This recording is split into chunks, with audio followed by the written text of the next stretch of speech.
now. We the talk around town. Alex threw the ball to Smokey for a touchdown.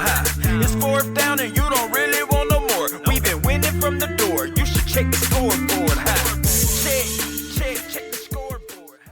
Welcome back to week 3 of the USFL predictions. We have some turbulent news coming up. Some of the games last week did not go as we anticipated, to say the least. So we're learning new stuff about some of these teams, some of these players, and we have some exciting games for this week. First of all, Smokey, how you doing? Oh man, I'm good. Better than let's see, what team? Better than Panthers fans right now. The Panthers are probably the worst in the league. They're down there with the Pittsburgh Maulers, and these two teams are going to face each other. It just so happens that this week we get the two worst teams facing off, and the two best teams are facing off. So this will be pretty good. And the guys in the middle are going to face the guys in the middle. I expected you to say Bandits fans this week, for sure. Well, yeah, that was a horrible game, man. Wow.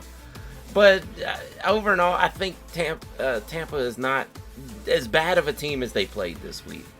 Like, they looked horrible, but I think they are better than that overall. Whereas Michigan just looks like they're in line to lose every game this season so far. I would agree with that. Tampa Bay definitely played down. We'll get into the Bandits right away, first of all, because that's probably the biggest story in the negative sense from last week. And they're going to play the Houston Gamblers in week 3. Both teams 1-1. Very different trajectories coming into this week after two weeks so far. So what are your opinions on these two, and who are you picking? Well, it comes down to this. These two teams are right in the middle. You know, Tampa looked very good in the first week.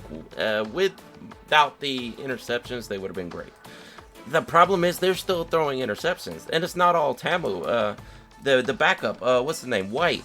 He also got in and threw some interceptions. Now, I don't know really if it's a offensive line problem that's causing these guys to just dump it off too early, or they're just rusty. I mean, that could very well be it also. Emmons looks like a decent running back still. Lastly was the number 1 receiver for Tamu. He went 0 for 5 this time. And there was just a collection of wide receivers that did absolutely nothing in this game. That passing game has to get back in line. It has to pick it up. They got to tighten it up. On the other hand, the Houston Gamblers look decent. You know, they look like the number 3 or 4 team in the league. Clayton Thorson looks okay. He looks usable. Zuber and company out there at wide receiver. These guys are good. Like, they are utilizing so many wide receivers on this team. Like, just name after name after name. And with Thompson, you know, holding up the run game there, I'm going to go with the Houston Gamblers to win this. I think Tampa can get it back on course, but I think Houston is just a little better. Yeah, for Tampa Bay first, I think I have to address this because I sit here banging the table for Jordan Tamu so much. So that game was, like you said, completely out of character. I mean, getting blown out, not only the way they did, but getting blown out at all by New Orleans in this case, and scoring 3 points the whole game. That was terrible, and that is not what the Bandits are supposed to be. That was last weekend, that was the worst team in the league, but I don't think that's the quality roster going forward that we're going to keep seeing the type of performance out of Tampa Bay. For Jordan Tamu, he looked like anything except for himself, because this is the Jordan Tamu who dominated the XFL, greatest quarterback in modern XFL history with the St. Louis Battlehawks, a single-year dynasty in 2020, and even, you know, made an NFL roster for a while until he decided to go back play in the USFL. He was supposed to be one of the stars, one of the headliners of this league, and he did not play like that. Now, I will say, he's running this offense pretty much by himself. At least he did last week, because he was their leading rusher. As well, with, you know, being the quarterback, and the passing game didn't necessarily work out as you would have wanted to, but he was their leading rusher. He did make it happen on the ground a little bit, just did not result in points at all. Defense did not support him in the slightest. They got completely ran over. I'm expecting them to come back from that. They're not the kind of team that's going to lay down and die, because there's too much professional football experience, especially from the quarterback position, that should prevail in this league. going forward as they gain more team chemistry, but no excuse for what happened to them last week at all. For the Houston Gamblers, this was like the game I was most hyped about for sure, because those are the two teams I tend to like, and it showed up 33-28. It was a barn burner once again. The Stallions seem kind of prone to having exciting finishes in games, which is great to see. And this one could have gone either way. I said it last week, and it's still the case. Houston, they can run the ball. Reliable on the ground, 140 yards almost overall, which is more than acceptable. Scored 28 points. Could have won the game, didn't quite win the game. It came down, to the final seconds. It's fine. It's not a bad loss. Tampa Bay, that was a bad loss. Houston, not a bad loss. I think right now, Houston's a better team than Tampa Bay, especially coming off of the past 2 weeks. So I will agree with you. I'll take Houston, giving the momentum that they're going into the game with, because Tampa Bay is feeling the pressure. Houston should feel good about themselves, right? They're 1-1, could have just as easily been 2-0. They can run the ball. Everything, and I mean everything, on offense gets easier if you can run the ball. Everything opens up. And you said Clayton Thorson, he threw a couple of interceptions, but he does at least try to make plays, right? He takes risks. He knows that linebackers, strong safeties are going to have to stack the box against that team, because they can run the ball and they will profit from that in the long run of the play action game. He's taking risks down the field. It's good to see. And they'll get more consistent with the quarterback receiver communication. I think they're a very dangerous offense. And to me, they're going to beat Tampa Bay, because I think the Bandits are going to take a bit more to recover from that. But it's on Jordan Ta'amu for sure. He's going to have to step up and get this team right, because it all starts and stops with him. But I'll take the Gamblers to win in week 3. And I think the Bandits will recover. It's not going to be a blowout. It's going to be a close one. These are both teams in the upper half skill-wise of the league, I think. But Gamblers, because of the momentum coming in, I will take them.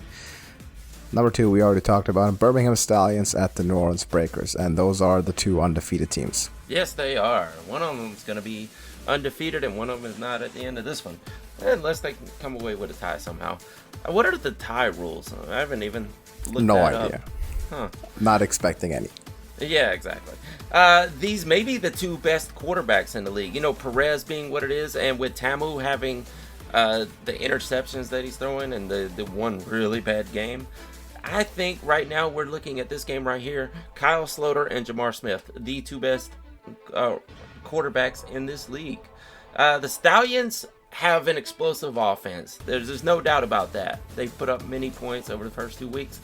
And they've also given up many points. So it's maybe like a Big 12 team situation, like an Oklahoma or something situation, where they can put up all the points they want. They're just going to give up a ton of points. So they have to score those many points to win. They're winning by 3-5 points a game, but they're putting up 33 points a game, so they should be able to win easily. It's not the case. Bad defense, good offense. The New Orleans Breakers, people are now listing them at number 1 on the power rankings. And I think it's thanks to Kyle Sloter. He's showing out. I mean, things could go south. It's only been 2 games, so I'm not going to get on Kyle Sloter is the best. He's not the PJ Walker. Excuse me, Jordan Ta'amu, I guess. Yep. But with Adams out there, this is another team, just like Houston, that's utilizing many receivers. Ellis and Logan at running back, that they do have a split backfield here, which is different than, I would say, half the league is going with. I think, man, this is going to be a tough one. I think this is going to be like a over 50-point game easily. This could be a huge game. This could be a shootout. I'll go with the New Orleans Breakers. I think the Stallions are going to catch their first loss here. It is a tough one for sure. I do agree with that. In terms of quarterbacks, Kyle Sloter has been doing pretty good. We didn't give him much credit. We didn't give the Breakers much credit going into the season. Did not expect them to be one of the last remaining undefeated teams and possibly the last remaining undefeated team. But it was a convincing win. And whatever we said about Tampa Bay, and they did not look like themselves at all. You gotta give it to the Breakers as well for beating them handily and frankly blowing them out. Coslaughter looked good. As for the Stallions, we said they're the scrappy kind of team. They win close games, and this is going to be a close game. So I'm going to trust the Birmingham Stallions to win this one as well, because it will be close. It will be high scoring. So far, they're 2 of 2 in those games, and I believe that they are going to prevail when it comes down to it. Now, that being said, the quarterback situation, I'm a bit suspicious about now with Birmingham, because, you know, just like Jordan Tamu, I was hitting the table for Alex Magoo, saying he might be the best in the league. He's injured, he's out, he's banged up, and his backup is balling out. I mean, Jamar Smith looked phenomenal week 1 when he had to take over, and he looked phenomenal this week. Just in that, you know, crazy last seconds as well. There might be some kind of controversy there, but what I will say is Jamar Smith is, in terms of his overall style, not too dissimilar from a Jordan Tamu, who just got completely smothered by the breaker. So this is going to be a challenge for him as well. Can he actually make it happen through the air and on the ground by himself?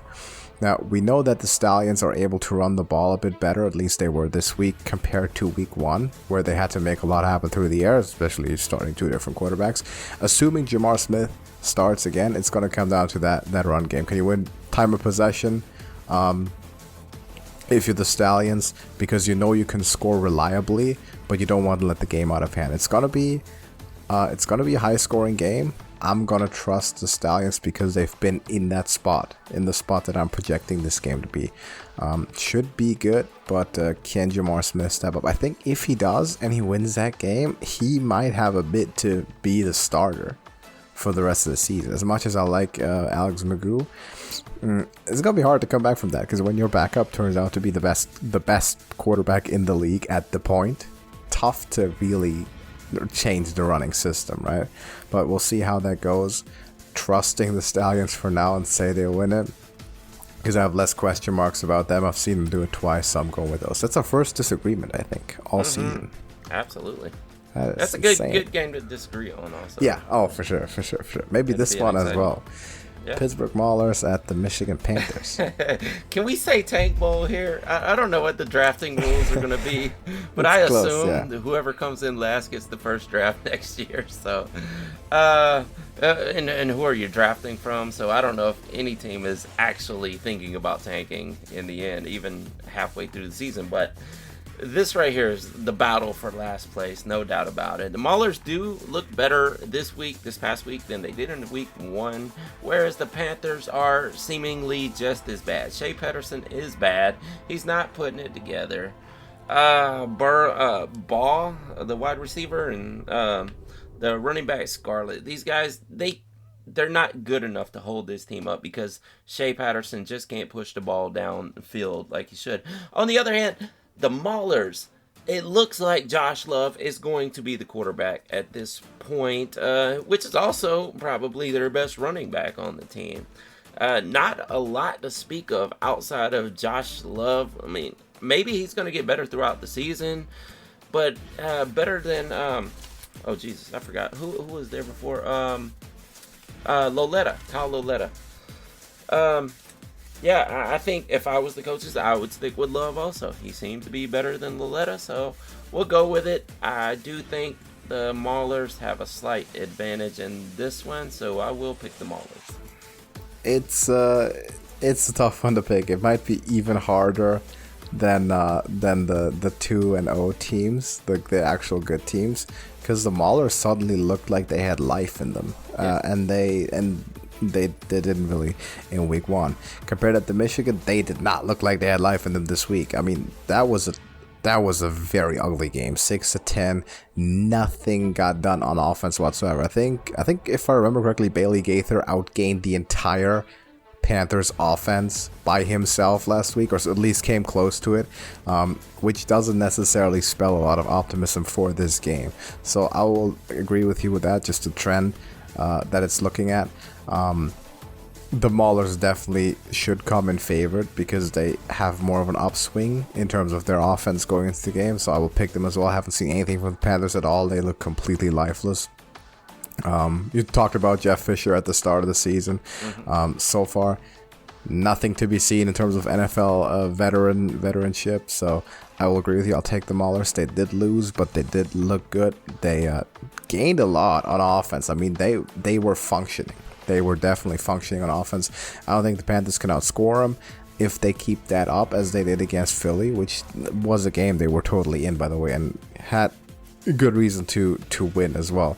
They can get down on the ground, they can get it done through the air. They have to keep finishing drives and play some more defense, which should be pretty good against Michigan Panthers. And you mentioned a quarterback that loves giving the ball away, who, by the way, first overall pick, looking worse and worse because he's looking like one of the worst starters who doesn't get much done. You're looking at consistent below 50% completion percentage.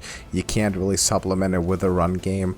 2.6 yards on average per carry. Not a potent offense at all. So I agree with you. Take the Pittsburgh Maulers in this one, and maybe next week we'll be talking about the Panthers as the bottom of the barrel officially, but it remains to be seen. And lastly, we have the New Jersey Generals at the Philadelphia Stars. Yeah, this is the battle for my team right here. Like I said last week, it comes down to the Generals and the Stars. I'm leaning toward the Stars. I think the Stars. I do like Perez, and he didn't look as good this week by far, but he's still an acceptable quarterback. They're still going with that 2-quarterback system for some reason with him and DeAndre Johnson. I wouldn't do it. I would stick with Perez if I was coach here. Victor and... oh Jesus, I forgot the wide receiver's name. Moore, and on the other side, Byron Scott was great. He looked really good. This is also a team that has put up quite a few points so far this season, and they're going to be 2-1 after this. Yeah, that was a hard-fought loss in week 1 to possibly the best team in this league with the New Orleans Breakers, and they were not far behind. It's not like they got blown out or anything. The Stars are a really good team. I would put them at number 3 in my power rankings right now if I had to write them out, and I think they take this game, and when they do, this is officially going to be my favorite team in the USFL. All right. Well, yeah, I agree with that. This is for 3 and 4 in the power rankings for sure. And in terms of making an impact, I think the Generals are probably the worst winning team by far from last week, and the least impressive winning team. Like you said, you talked mostly negative about them, which is correct. You look at the stat line at the performance. Luis Perez didn't really get that much done. Did not look like he did in week 1. They did win the game, but it was to Michigan. It was to an offense that was completely inept the whole game. Did not put pressure on them at all. Look at the Stars on the other side. They did win the game against a Pittsburgh team that we didn't think was strong, but did put up a fight. And you mentioned it too, 110 QBR. Again, I don't love the stat, but even then, 272 yards, 3 touchdowns, 1 interception. That's good offense. That's what you want to see, especially early on in the season. Now, they don't run the ball much. They don't carry the ball much. Don't hand it off much. And when they do, it's not necessarily their recipe to success. So you got it right there. It's about the air attack, but if it's working, it's working, and I'm surprised that it does so early in the season. I was expecting every team to rely more on the run, but the Stars seem to be going through the air a lot. It seems to be working out. They score points, it's fine. They did lose in week 1, but it was a fighting loss, as you mentioned as well. Eked out the win here. Generals don't look as impressive even with the same record, but this is really like a tale of 2 weeks for now, because last week we were saying, okay, Generals look good, like Luis Perez did great, great quarterback, they scored points, they can play offense, they look like a promising team.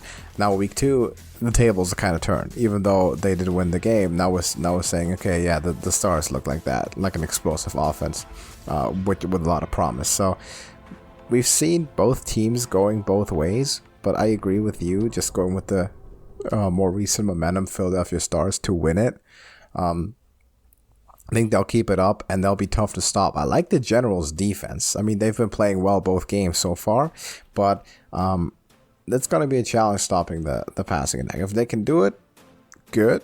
They have a chance, but they're going to have to be able to keep with them. I'm not sure if they can. I do agree with the Luis Perez thing, by the way. I think he should still be the starting quarterback. I know teams are experimenting. They didn't have a lot of time in training camp, not a lot of preparation, and a lot of teams are throwing in multiple quarterbacks every game. I think Luis Perez did enough week 1 to at least earn that starting spot until it really goes south, even in a loss. But we'll see how that develops. I'm not so sure. I'm gonna take the Stars as well, and if that happens, that's your team. Yes, exactly.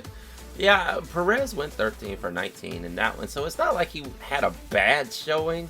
Whereas DeAndre Johnson went 5 for 6, so these guys are completing their passes. I think that, but I mean, it's obvious that Perez is the better quarterback in my opinion. These are short passes also. I mean, this is only a 5.1 yard average pass, so. But I would stick with it. I know they want the advantage of a running quarterback also, which he has. Johnson has been one of their best running backs also so far through 2 weeks. But I don't know. I would stick with Perez. But maybe they'll hash it out, and maybe they will in the end. You just got to fix the mistakes, because you cannot play.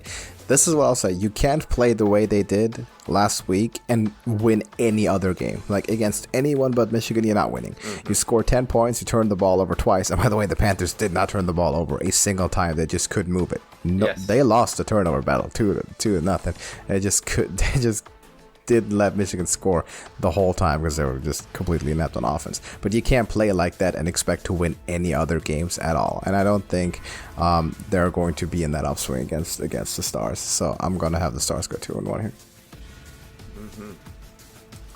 But we'll see how that goes. Exciting games for sure. Let us know your picks. And as for me, for my personal team of choice, I'm still not quite committed. It was a great game. I said it was between the Stallions and Gamblers. Still the case. It was a phenomenal game. And I'm not decided. Still not love to see both of them. Thing for me with the Stallions is I was mainly onto the Stallions at the start because of Alex McGough. I thought he had such potential to be the superstar of the league. Now he's out with an injury. His backup's playing well.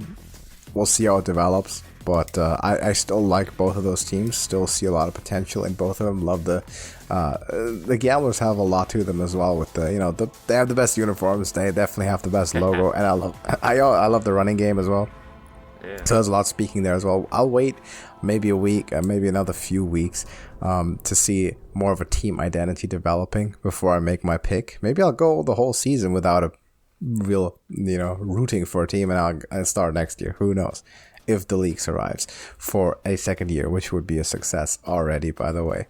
We have something in the NFL going on as well. So USFL, as exciting as it is, NFL is still present, and we have the NFL draft coming up this week, and we haven't talked about it a whole lot, but what we have mentioned here and there is the lack of headlining quarterbacks.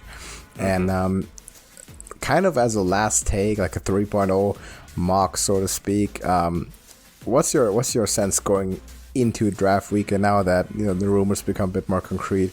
What are we looking at here sort of at the top of the first round, and specifically pertaining to the quarterbacks? Yeah.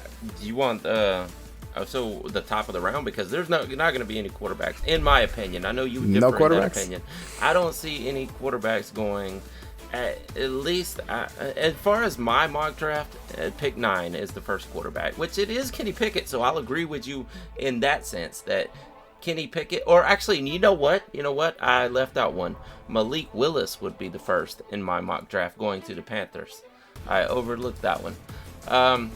That is a Panthers style quarterback, It just fits, in my opinion. Not saying that Malik is going to be great. He reminds me a lot of Jalen Hurts. I think he's that style of quarterback, and that's probably his ceiling. But he just seems like a guy that belongs on the Panthers. You think of Cam Newton and P.J. Walker. Even when Sam Darnold makes his way down to the Panthers, he becomes a running quarterback somehow. Malik Willis fits that mold. He does have a big arm, and the guy is quick. He's not Desmond Ridder quick, but he can run. There's no doubt about it. And he has a big arm like Desmond Ridder. But yeah, I think that he probably goes 6 off the board. It's tough because there's not many people mocking over 2 to 3 quarterbacks coming out off the board in the first round. I think only have one other quarterback. Yes, I have Kenny Pickett at 9. And I have Matt Corral coming off at 32 to the Lions. I know you think the Lions are going to take Kenny Pickett at number 2, which would be a bomb. And you would see some mouths drop open at that point, in my opinion. But yeah, what do you got as far as quarterbacks in the first round? All right. Well, you already reflected my call on the quarterbacks. I think you're right in what you're saying is that this is not the stacked kind of quarterback class we've usually seen over the past few years. It's a down year for sure as far as quarterbacks go. But what we've also seen when those down years happen, the position is still in hot demand just by how valuable it is. If your team right now, like the Lions, like the Falcons, like the Panthers, maybe less so, but like the Seahawks as well, you have to get a quarterback in the house. You have to work with what's there. Because if you're not getting a quarterback, the season's over before it starts. And you know that for a fact. You're tanking for a whole season before the season starts. So you only have one choice, and you got a quarterback. And you're right, with the talent isn't there. There's maybe 1 or 2 quarterbacks with a first round grade on them. To me, Kenny Pickett and Matt Corral. Matt Corral has the injury thing going on. And that's debatable. That's late first round as a talent grade, especially because it's such a stacked offensive line, defensive line draft, and those positions are in high demand. But a quarterback is generally still the central part, and we know that a quarterback with all the talent and the grading considerations taken into consideration, they'll still be picked on average like a full round higher than any other position just because of the value of the position. So to me, it could be that not a lot are going on quarterbacks in the top 10, but there is a scenario where 4 quarterbacks go in the top 10 here as well, because you got the Lions, you got the Panthers, Falcons, and the Seahawks, all teams that are very much in the market for a quarterback. And I think if one domino starts to fall, we see either the Lions or the Panthers picking quarterback. I think that could cascade really quickly. So there's totally a world where 4 quarterbacks go in the top 10. Now, the talent grade doesn't suggest it, but it's entirely possible to me. And yeah, you took it away. I have Kenny Pickett scheduled in at 2 to the Lions. Had it for probably months, and I've never changed my mind. Everyone wants them to go defensive line or offensive line. You gotta draft a quarterback. Hey, you're not building a team that's going to go make the playoffs in the division that Aaron Rodgers is still there. Justin Fields is gonna get better. You can draft the best defensive lineman of all time. That's not gonna win you the division. You gotta build around a quarterback. You're in a second year head coach. You're already kind of on the hot seat, but the players seem to like you. The fans seem to like you. You have to show up a little bit. There has to be some more success coming, or something to look forward to. Defensive line or offensive line just doesn't do that as much as a quarterback. Time for a face of the franchise. You know Jared Goff, isn't it? You had Matthew Stafford for a long time. You have to find something to be excited about. Kenny Pickett, to me, number 2 to the Lions. Book it in. It has to be the pick. To me, I know it's not the most realistic one. I know it's not what a lot of people have, but I absolutely have him there. He's, to me, the best quarterback, the most pro-ready quarterback in the class. Again, Matt Corral, we always have the injury concerns, and he could have easily been the number 1 quarterback this year. But that is a significant story with his injury. We don't know his availability and how prone he will be to re-injuring himself as well. So that the draft stock drops considerably for Matt Corral because quarterbacks are long-term investments. So Kenny Pickett, to me, at 2, absolutely. And if that happens, like I said, Panthers, Falcons, Seahawks, they could all want a piece of that. Because if you're sitting there, say you're the Falcons, you've seen 1 or 2 quarterbacks go, you are not expecting whoever you are eyeing to drop to the second round.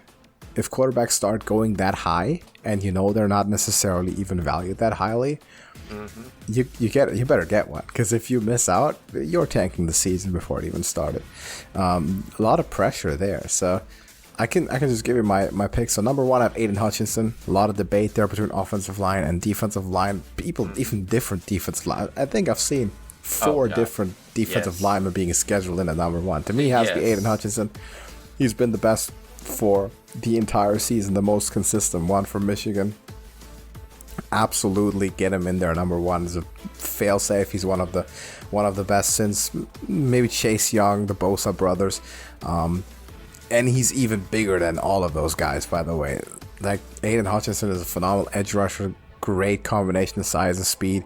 Reminds me a lot, I said this about Chase Young, but it reminds me a lot of Julius Peppers. To me, there's a bona fide number one overall pick. They don't need a quarterback. They're in the spot where they don't need a quarterback. And their first overall, just take the best player off the board. And that's been Aiden Hutchinson all year. Slam dunk. Don't overthink it. Just take him. Number 2, Kenny Pickett to the Lions. This is the, where everyone scoffs at me for it, but it is what it is. For number 3, I don't think the Texans are really in the market for a quarterback here, even having traded Deshaun Watson. Davis Mills showed some potential, so they are going to help him out. I'm going to go offensive line. Evan Neal, to me, the best offensive lineman. You can throw whoever you want. Equinu, if you think he's better offensive lineman. To me, Evan Neal is number 1, so he's going to go to the Texans. How about that offense? Because Davis Mills was under duress a lot. As for the Jets, Tom Duress defense, Kayvon Thibodeau, another edge rusher. Again, you can put in whoever you want. If you prefer Trayvon Walker, I'm sure you want to hear the Georgia names being called. I don't have any in the top 5, but I'm sure you do. And Ahmad Gardner, 5 to the Giants. Strengthen up the cornerback position there. So that's my top 5. I know Kenny Pickett you don't agree with. Do you vehemently disagree with any other? Well, I not necessarily. I know it could be either or for the Panthers. They need both. They need a lot of positions, as a matter of fact, but they're either going defensive line or offensive line. I think we've narrowed it down to that. This is an unpredictable draft. Anything can happen, but I picked Evan Neal because I think one thing they need to do is protect their quarterback. Lawrence had a rough year. He is much better than what we saw out of him in his year 1, and he cannot get any protection. I think Evan Neal is probably their biggest I don't know, a priority right now. I'll put it like that. A lot of people will argue. I actually have seen people put Ike Ekwonu in that position, number 1 also. But yeah, it's going to come down. They're going to take either a defensive or offensive lineman. So I put Evan Neal there. Aiden Hutchinson at number 2 because the Lions also pick 32nd and 34th, which I think in this class, they could easily pick up a quarterback there. I don't know how scared they're going to be and just say, well, we need Pickett. But I think they probably looking at it as, I'm going to take the best overall player right here because of this quarterback class being a little weak, and we'll just see what we can get at 32 or 34. Kayvon Thibodeau going number 3 out of Oregon. Yeah, it is what it is. It's going to be a heavy defensive line class. Trayvon Walker, speaking of it, got him at number 4 going to the Jets. And I put Ike Ekwonu going at number 5 because they also have a pick at number 7 where they could pick up a defensive guy there, which I had them taking Nakobe Dean there if you really wanted to know. And Malik Willis will be at number 6. So I think they're probably betting on the Panthers are going quarterback here, right? I mean, look at their quarterback woes that they've had. So they're probably planning on that. And then they know they have another pick coming right up. So these guys are kind of interchangeables. I just know Ike Ekwonu is one of those guys that everybody says has to go in the top 5. So I put him there. It could be interchangeable, though. It could be Nakobe Dean. Who knows? But those two guys could flip-flop. Mm-hmm. Well, he could easily be the first offensive lineman. He could be the 4th offensive lineman of the board. Yeah, sure. Absolutely. Garrett Wilson going to the Falcons, if you want to know. Oh, no quarterback. You want a receiver? No, because I think really my ideal scenario is for Desmond Ridder to go to the Falcons. That is my number 1 quarterback in this class. I know it's a outlier. It's a dark horse pick. Everybody's got the Pickett and the Corral and the Malik Willis too up there. Yeah, but I look at Ridder and I see something like I saw in Josh Allen when people had him listed number 5 overall. I know he's probably 20 pounds lighter. You can always put on weight. He's an inch shorter, but the guy, people were arguing, oh, well, he doesn't have the arm that Josh Allen has. I watched his pro day. I saw him throw an 80-yard bomb. I mean, he cleared well over 70 yards, just like I saw Josh Allen do at his pro day, which turned me on to him. Actually, he did it at the combine, as a matter of fact. He was throwing those 80-yard bombs in the workouts, which nobody seems to want to throw at the combine these days. Everybody waits for pro day. But I actually saw the video of him dropping a humongous bomb out there. So I was like, well, there's your arm strength. He's also got the running capabilities. He's the fastest quarterback in this draft.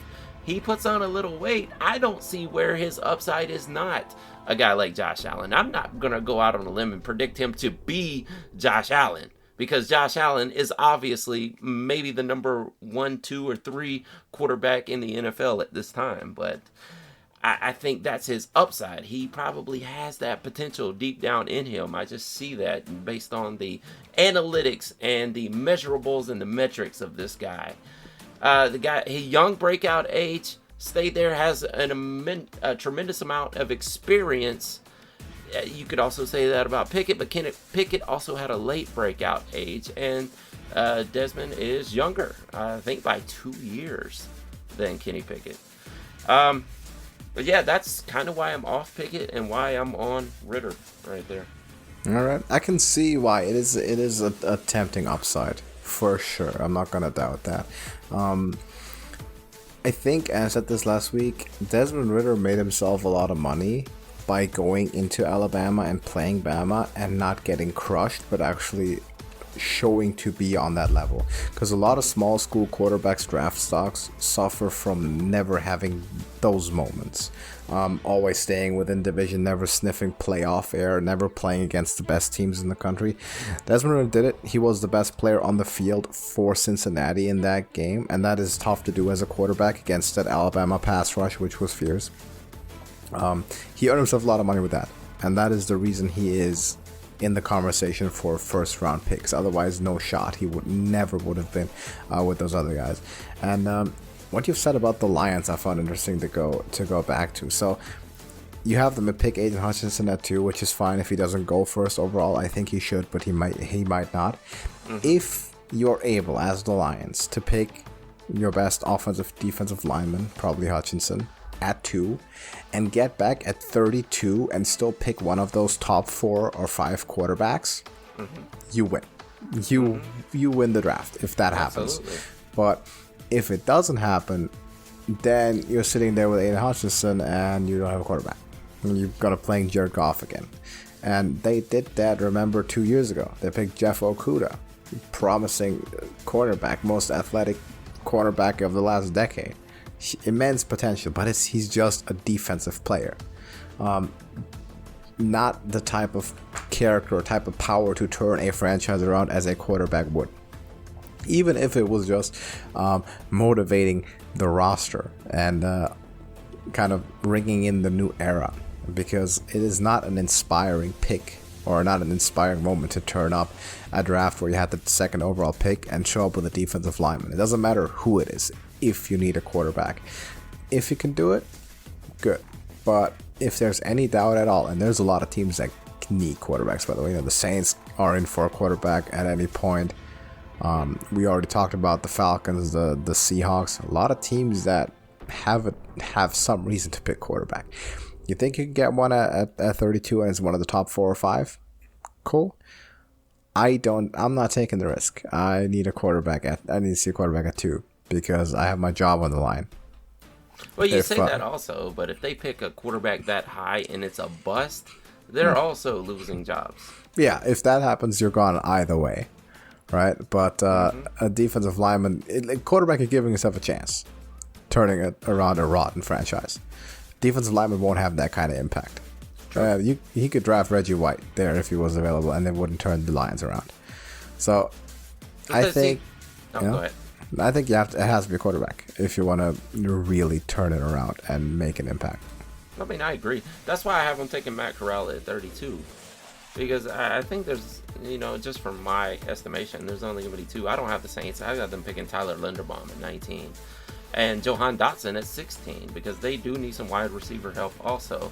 I think with Jameis coming back, they're probably not in any hurry to take a reach on a weak quarterback class like the Lions would be. I just, and I'm looking through it, you do have the Steelers who could possibly get somebody.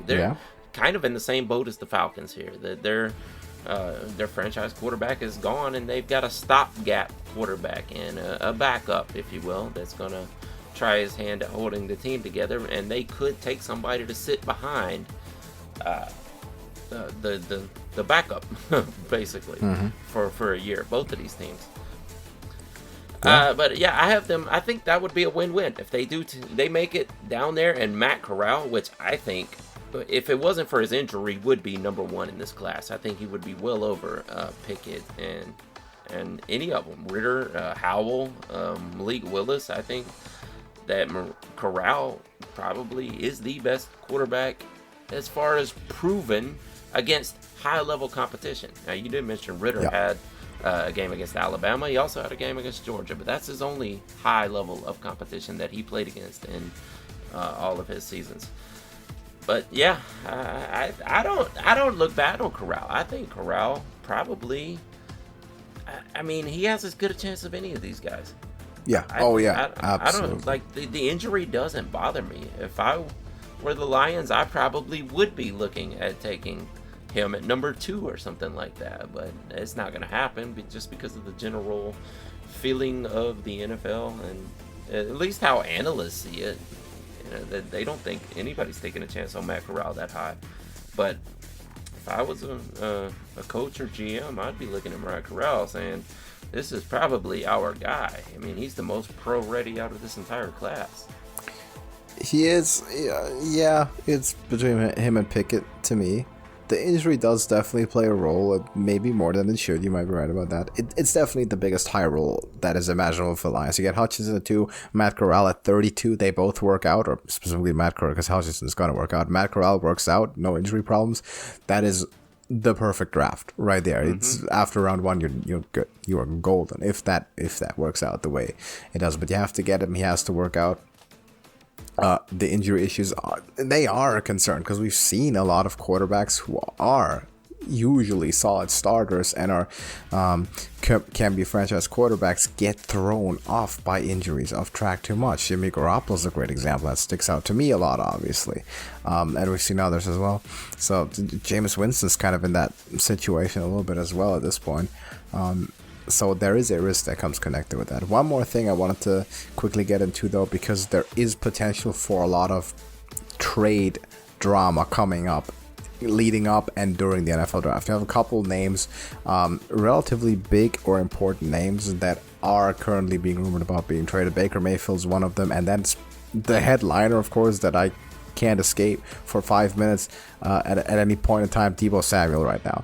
Did not expect any of this whatsoever, but I wanted to get your take on this as well because my sanity is fleeting having to read about this on a daily basis. So what's your kind of take on this? There's rumors now that the Jets may be willing to give up the 10th overall pick, maybe the 4th overall pick even for Deebo Samuel. And how are you looking at the whole thing? Man, that's tough. If a guy like Deebo Samuel was leaving my team, I wish we had a Deebo Samuel at this point, to tell you the truth.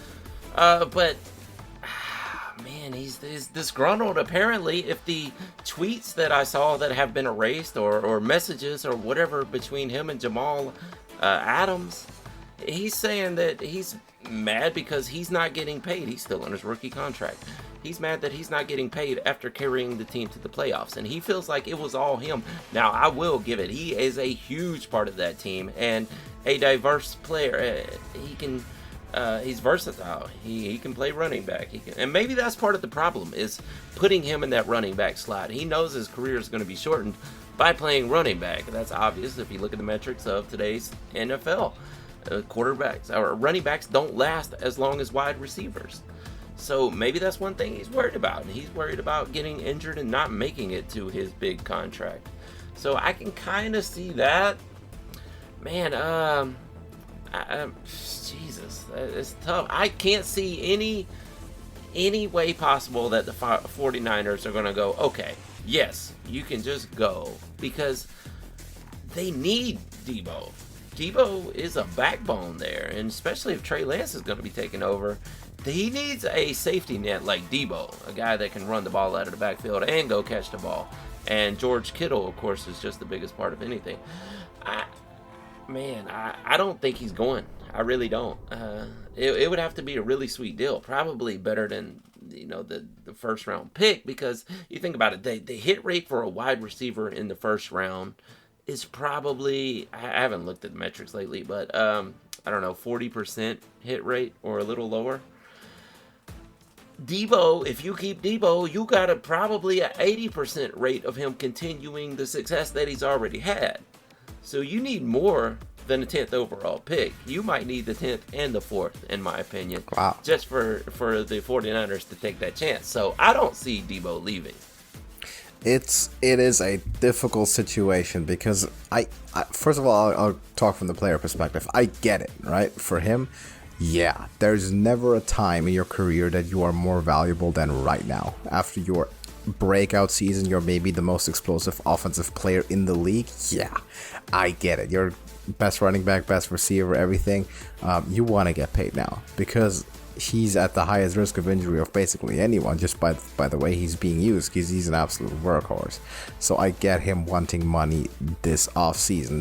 It's the only smart choice for his career, for his long-term career, and he should be insisting on that, and I get that, and the 49ers should have given him a deal way earlier than they have, because they still haven't done it. They still haven't given Nick Bosa a deal. That should have been the first thing they did in offseason, is extend those two guys, find a way to do it.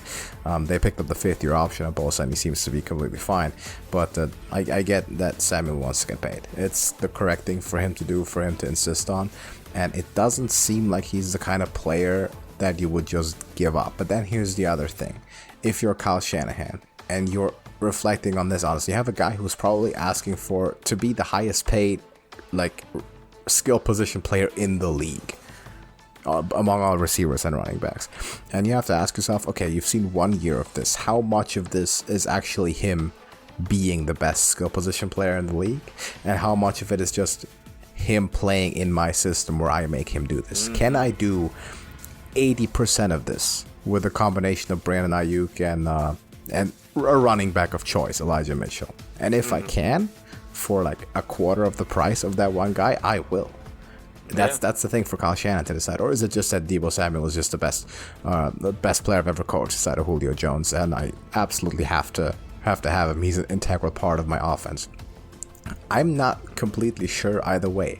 I don't know what he's asking for, but if he's asking to be the highest paid skill position player in the league, as much as I like him and I want him to be on the team for like the next 5 to 10 years and do what he's doing, I don't know if he's worth quite that. Now, he's worth a lot, no doubt. Is he worth what he's asking for? Their hesitancy to give him what he's asking for makes me think it's a lot, makes me think, I don't know. We know one thing about this system is that players are more replaceable than almost anywhere else. Individual players, that is. You saw Raheem Mostert. He had a breakout season. We called him a top 5 running back back in 2019. I think he had to be a huge deal. He has to get paid. He's not even a roster anymore. No one paid attention. He's gone. He's in Miami now. Because we drafted another one with the sixth round pick last year, and he's suddenly a breakout superstar. So, it doesn't speak too well in that direction. This is not like Atlanta where you knew Julio. It was Julio Jones' show. Or in some other systems that are more player focused. This is very much system focused. So, depending on what he's asked for, I'm not entirely sure. Now, I'm not sitting here saying I want Deebo Samuel to be traded. No shot, right? If there's any way to make a deal that doesn't completely bankrupt the organization, yes, I want him to stick around. But you don't pay him like you don't pay him top 5 money in the league among all players, or maybe not even for skill position players at this point. He's done it 1 year. For him, it's correct to ask for it. If there's no agreement, he might have to be traded. Hate to say it, would hate it if it happened, but he might have to be traded. I know the Jets are interested. I know half the league is interested. Probably 31 teams would be highly interested if the Niners actually came out and said, okay, he's up for trade, which they haven't. And John Lynch is pretty insistent on word. He's not going anywhere. If he did, the phone would be ringing 24/7, no doubt. We'll see how it develops during the draft, but I'm feeling that, and this is also a fun fact, Deebo Samuel has the same agent as A.J. Brown, who is also kind of holding the Titans hostage in a situation. So that he knows what he's doing. That agent does, definitely. He's squeezing money out of an organization. Is it not the same guy as DK Metcalf also? Might be. I'm not sure about that. I know they're all in that position right now. Yeah, I know the. It's crazy. That. By the way, that draft class. We look back in another 5 years in terms of receivers. It might be the best of all time. Amazing. Yeah. Looking back at that, we should take some time at some point and actually review that because it's insane. But they're both in that position, and of course we don't know the ins and outs of it. We don't know what else is playing into that. There's a lot of rumors. You don't know if anything of that's true. Maybe he's not happy with the quarterback transition. Maybe he's not happy with living in California. A lot of people don't love that as much. He's from the East Coast, right? He's far from home. A lot of rumors going on. We don't really know what's true, what's not. We know the money plays a part in it, and he wants to be recognized as more of an individual standout. I don't know if that attitude is the perfect fit for this team, because that's not usually how it goes, and usually they've been quite strict with enforcing that sort of ideation. So there might be a cultural or an identity difference that might be tough to bridge even with a new deal. And if it really comes down to it, he may have to go. He may have to be traded. I really hope they figure it out and he sticks around. But I don't know. At this point, I'm not confident. When it started, I was sure that it was rumors. It was nonsense. That they'd figure out a way to get it done. The longer it takes and there's nothing new, I'm starting to think more and more maybe they just can't come to an agreement. But we'll have to wait and see. Maybe we will know more after draft weekend. So any opinions, let us know in the comments as well. On the draft, on the Deebo Samuel situation, and on the USFL, give us your picks for next week.